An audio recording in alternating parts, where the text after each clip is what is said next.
Hi, I'm Aaron Antis with Shaw Homes. Shaw Homes has been in business for 31 years in the Tulsa, Oklahoma area, and what really sets us apart is that we have more furnished and decorated model homes than any other builder in the Tulsa area.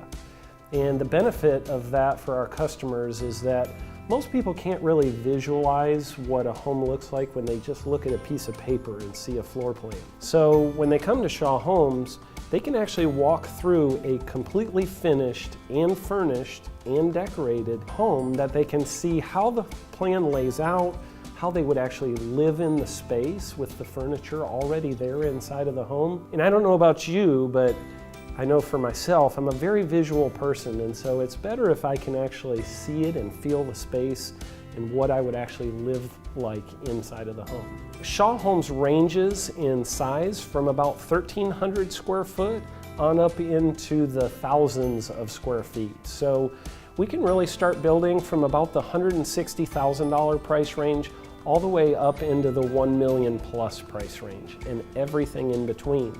We actually have 27 different communities all over the greater Tulsa area.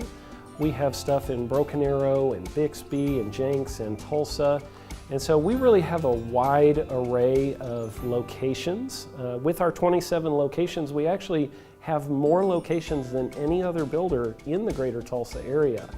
And then from a floor plan standpoint, we actually have 62 different floor plans to choose from. We've got all kinds of options available that are pre-priced, and it actually makes it really easy for you to know what your cost is on a home because we have so many different things to choose from. Most people come in with a lot of questions, and the great thing about working with Shaw Homes is that you don't need to worry about what the right questions to ask are. We already know all the questions you're going to ask and then some. So we've actually set up our process to be very simple for the customer.